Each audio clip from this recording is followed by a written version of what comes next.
I'm going to bring on the next comedian. I want y'all to put your hands together for Cory! All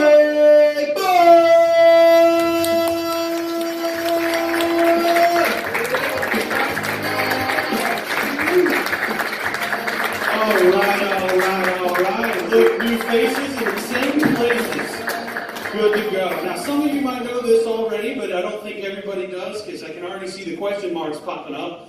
I can already see your minds working. You're like, what's it like when this gravy train gets rolling? What's it like when this love machine gets a moving? I'm here to tell you, it is shameful and expensive. But prostitutes aren't the people you pay for sex, they're the people you pay to leave afterwards. My goodness. So, in order of Christmas time coming up, I think my dad was kind of a sadistic gift giver. Like, he wanted you to smile and be happy, but you had to cry first before you got that far. And I have 3 examples. The first example is my sister, one year for Christmas, all she wanted was a television. She wanted a television for her room, that's all she wanted. And in my family, we kind of have a rule that when you unwrap something, the box is not what it is. So you have to open it every time. So of course, my dad gets a 60-inch TV box screen and tells her it's her final present. This is your giant Christmas present. And she opens it, and inside, instead of a television, are tinier little packages. And there's not gifts in them, there's notes. Keep going, further, deeper. Get to the bottom of the box. And she starts to sob and cry the deeper she gets into this box. Because she's like, can you get me one of those like camping TVs that's like this big? And the bottom of the box are cinder blocks. There's no gift in the box. He let her go through all of that, and there's nothing in there. And after she turns around and starts to have a mental breakdown, he hands her an envelope with her driving instructing, fully paid and upfront. And she goes from sobbing to wailing with happiness. And I'm like, what kind of sociopath are you? Example number 2 is the scavenger hunt that we had to do at Christmas time to find our big gift together. Now here's the thing.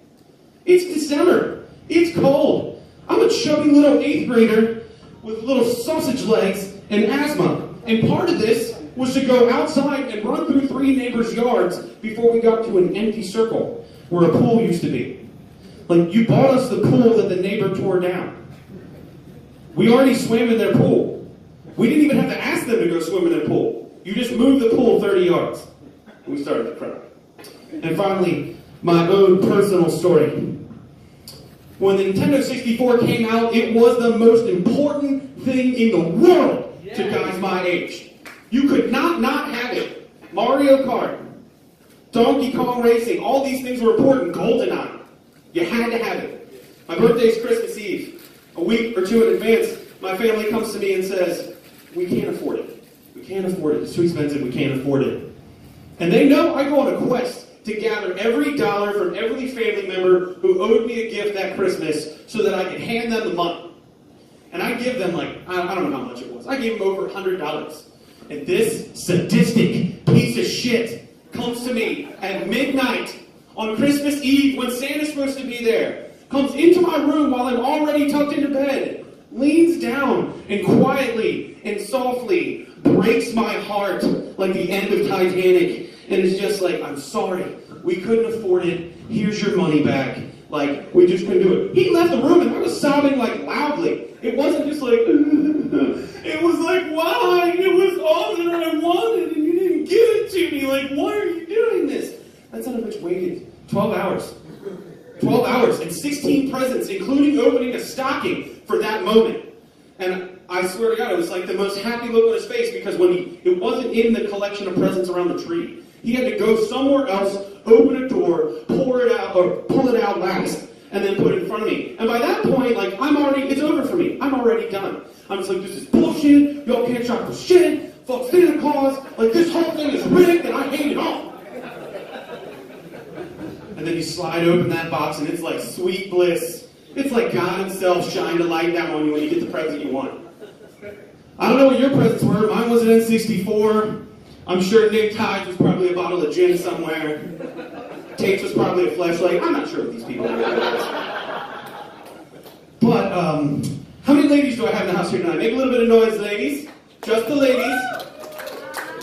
Ladies, I gotta tell you, it's wintertime now, And it's okay if you're not already shacked up to get yourself a big guy. I promise you we're going to keep you warm. And think about it, in the wintertime, how important that is to you. How many times have you gone home and said, I'm cold. I'm a living heat lamp. And not only that, it's wintertime, man. And Christmas is coming. You got a lot of stuff to buy. It's okay to shop at the discount store for your man in the wintertime. And I can tell you from personal experience, we're going to be grateful. You know what? While I'm on the subject of being a big guy, I think it's a great time to be a big guy. Like, when the economy went to shit a little while ago, restaurants started making everything cheaper and cheaper and cheaper. Now I can just pull up to a McDonald's and order a coronary off the menu. Just be like, I need 10 cheeseburgers, 5 fish sandwiches, and 5 McChickens. I'm making a McMasterpiece gangbang, and I need extra sauce. Fat guys, ladies, are the luxury cars of sex. Don't worry, baby birds, I'm going to feed you. Because you see, if you get yourself a guy that goes to the gym, that's like riding in a sports car, okay? You're taking turns real fast, your adrenaline's pumping, you gotta spend way too much time working the stick.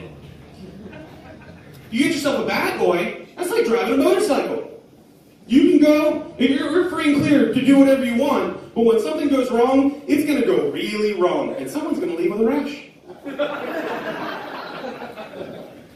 But a big guy, oh baby, please pull this down for this. Oh. Get yourself a big guy. That's like riding an Escalade, man.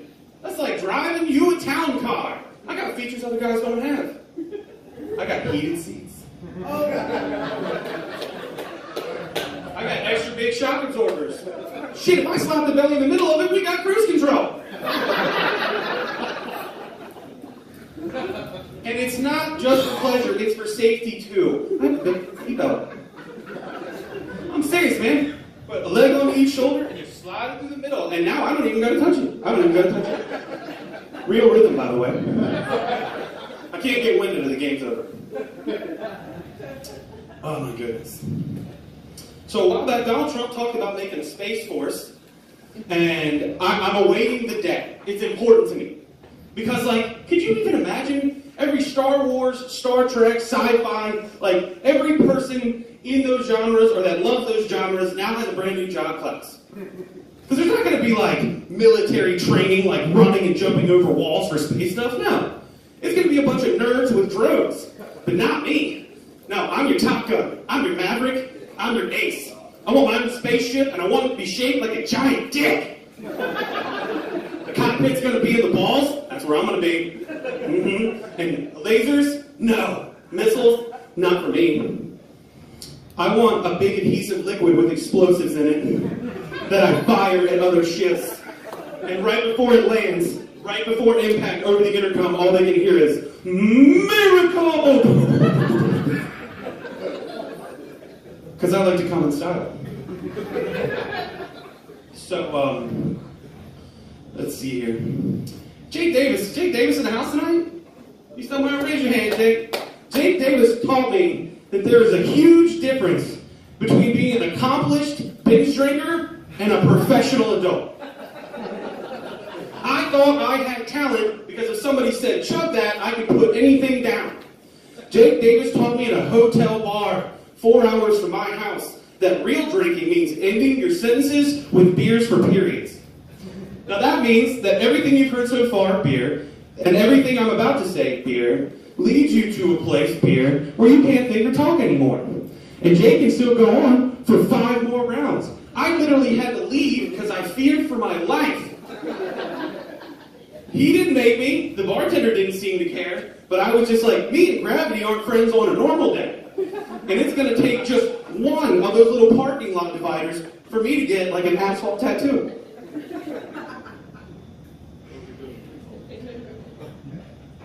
This is a little bit about wrestling, and my name, The Weight of the World, came it came to me kind of just out of nowhere. Heard it in a song, I saw it on a TV show, I read it somewhere, and it all just kind of came together. But the move, The Weight of the World, came because apparently fat guys have chafing problems worse than everybody else, even if you're wearing spandex.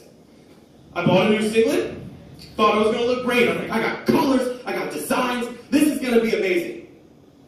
And then right in the middle of a match, the fat, sweat, cholesterol, gravy, whatever the hell was rolling through me that day. Molds all into one, and I just start like losing my shit. I'm not thinking about them. I'm thinking about trying not to kill him. Well, trying to kill him, but trying not to kill him. Because one false move for me, and that's the game. That's kneecaps, that's ankles. I don't get to make mistakes like that. There are bodies on the line. So I start to pull that one down, and a nice audience like yourselves starts to lose their shit. And I'm just like, this is the first time in my life me stripping has become a positive thing. How far can I take this? So I grab that other strap and I move it, and they're like, and they're like, and I'm like, oh, yeah. Here comes the kicker that I didn't know. You pull the straps down, yeah, you expose the belly. I think that's the strong piece. But it actually turns out it's the backside. Because over the years, I've found out that apparently my ass crack is a celebrity all of its own. And speaking of which, I got into an argument with a buddy of mine's girlfriend. Because she saw a picture that was taken before they got together and wanted to yell at me because I was the one who introduced them. And this was a picture of me and him mooning like a highway street that we were next to because we were drunk and thought it was funny. She's like, you two are idiots. She's yelling at me. And I'm like, you're mad about this? And she's like, yes. I'm like, you're mad at me about this? Yes. She's like, you're mad at me because you saw a picture of a boyfriend I introduced you to of a mooning that happened before you met, and somehow it's my fault. She's like, yes. And I'm like, so I Back to the Future your ass. And if you keep talking shit, I'm going to bend over you and show you my Doc Brown eye. Anybody know what they're doing with their life? Nope, me neither. But I think it's fun to try different stuff. Anybody ever tried sushi? Yeah. How many? Come on. Woo! I bet you had one you had a bad experience with, didn't you? Oh, for me, mine was octopus. You can see those little suction cups? I'm not in on the little suction cups. I felt like I was eating like an alien's dick. No, not for me. Like, come on, like the Cthulhu are coming to attack us and they've already deep digged half of us and we don't even know it. Here's a fun one. List of fat things that I have done that I should be ashamed of, but I'm not. Number one on that list, I have torn all of the skin out of a bucket of KFC chicken and threw the chicken away and eaten the skin. I don't feel that. I have opened a pack of Oreos and eaten only the centers in them and thrown the chocolate pieces away. I'm not ashamed. I have ordered a large double dough, double cheese, double pepperoni, extra sauce pizza, torn the toppings off, and thrown the pizza away, and had a delicious, molten, lovely lava of cheesy goodness by itself. And I'm not ashamed. I have made Kool-Aid by pouring a sugar packet into my mouth and swishing around the water. Just like those kids made sundaes on Step by Step.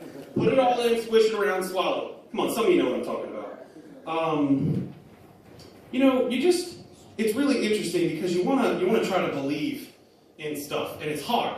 And one of the things I loved about my transition, or my current transition, from like wrestling to this and going back and forth, is all the different people that you get to see. And it's crazy to me because like, nobody ever reacts how you think that they're going to. No two people are alike, no crowd is the same. I could come out here and talk about my dick, and you guys would think it's hilarious, but if you do it at like 3 towns over, they're going to be upset. And I think that's a fun little pinwheel that we all push ourselves into. But for me, I think that the fun part is that the world opens up to you in a different way when you're a fat guy. Like, people address you differently, people kind of are more honest. But the biggest thing is that you kind of get labeled by accident. Hey, big guy, how you doing? What's going on, big man? Hey, Pudge, how are you? If I did the same thing back to the world that they did to me, I think I would be in a lot of trouble. Because I'm like, what's up, hobo? How you doing, whore?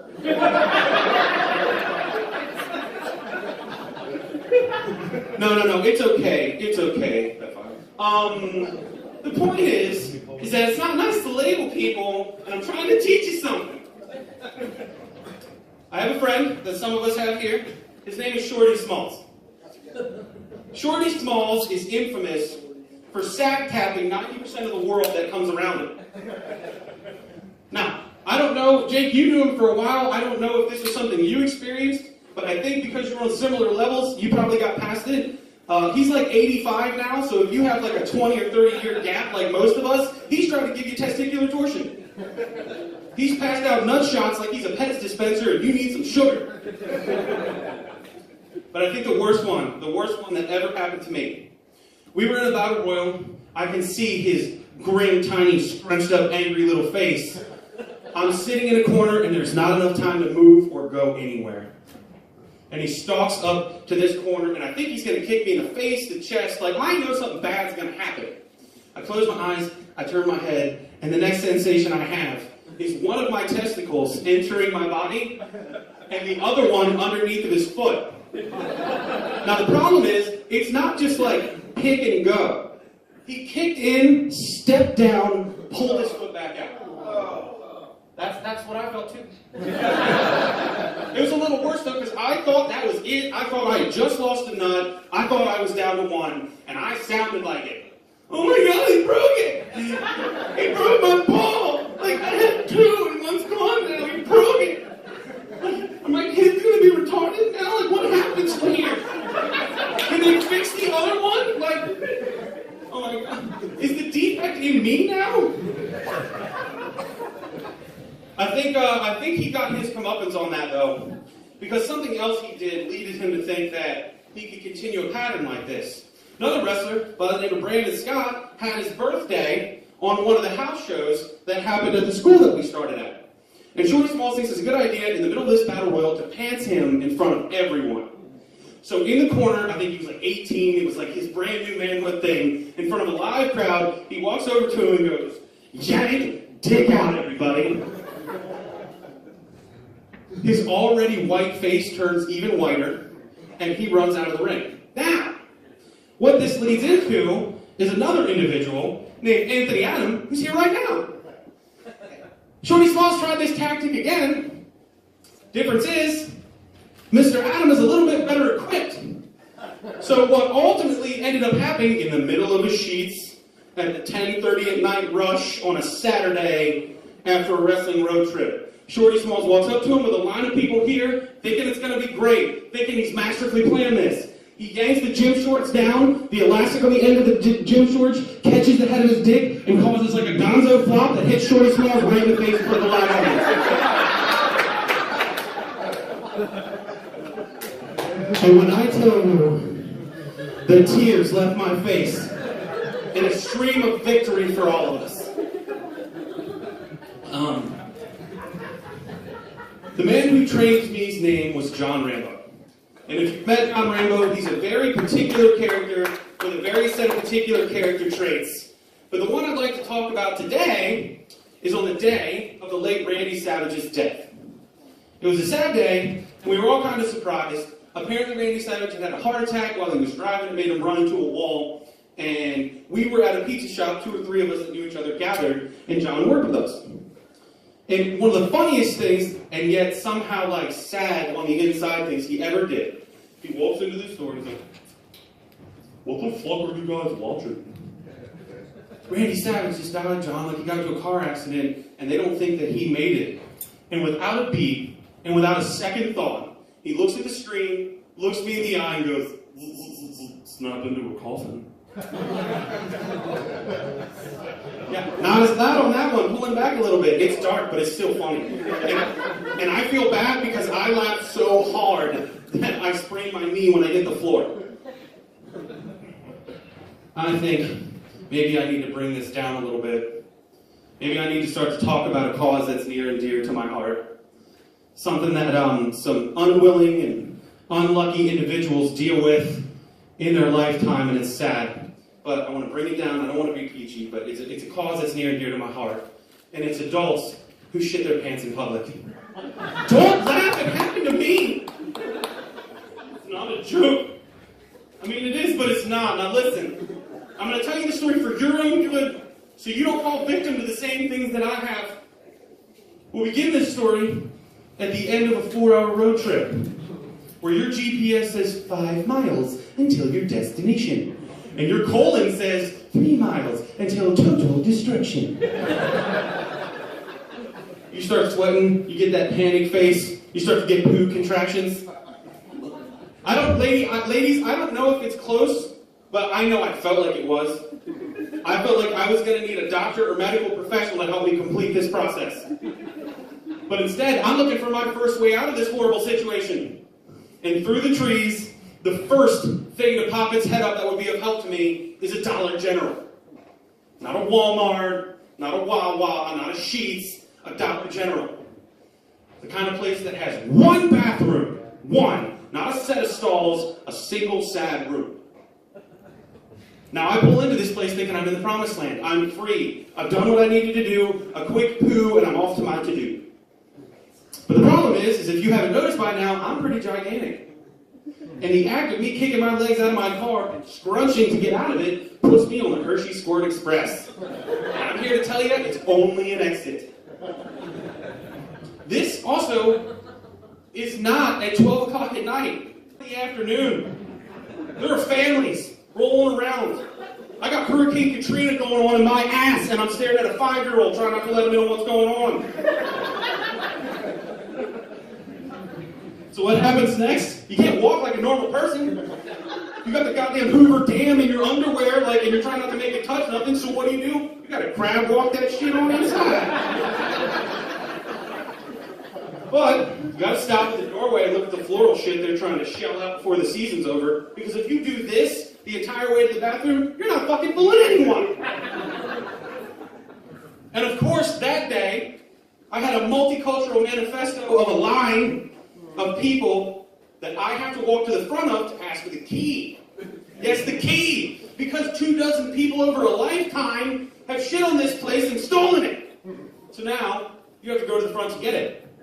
Most embarrassing thing ever, walking in this store, trying to crab walk into the front of this line. Can I get the bathroom key, please? I'm sorry, sir, I can't hear you. Can I get the bathroom key, please? Sir, I still can't. Can I get the key to the bathroom? Oh, I'm sorry. And what does this guy do? He hands you a hammer attached to a 2x4 with a brick at the end, with 16 My Little Pony keychains soldered onto the end of it, and one key. You gotta take this fucking spotlight with you all the way down that line of people. And there you've made it. You're in the inner sanctum. You're in the sinner's paradise. A lonely bathroom with one toilet and you and your bad decisions. Obviously, cleanup comes first. But before you can do that, you have to fucking MacGyver your way out of these dirty, shitty boxers so that you don't get what just left your ass on everything. You get out of it, you finish your business, but now comes the hard part. What do you do with them? You now have this crime scene in your hand. What do you do with it? Do you take it or do you leave it? Anybody? Take it or leave it? Leave it. You're goddamn right you leave it! But where do you put it? Trash can? Maybe. But not if it's one of those open tops. If you get yourself a flappy, fine. But if it's an open top, that guy will walk in there and know it was you. The Ronald McDonald ghost that crept out of your ass will haunt that place when you leave. So what did I do? And what do I recommend you do? I balled those shitty, dirty underwear up and a roll of towels, and I put them in the trash can under the bag, like a grenade that he can find later. Maybe you should have made the key process a little easier, you piece of shit. So I'm sorry, Daniel, but you're just going to have to pick up my Fruit of the Looms and go on about your day.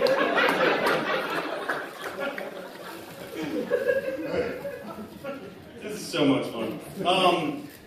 And I hope and I pray that when I left that place, I broke out of there like Andy Dufresne trying to escape from Shawshank Redemption, leaving the old shoes behind, but for me it was dirty, shitty underwear. And I moved on to find my red. Say what to nail. I'm Cory Bush, guys. Thank you so much.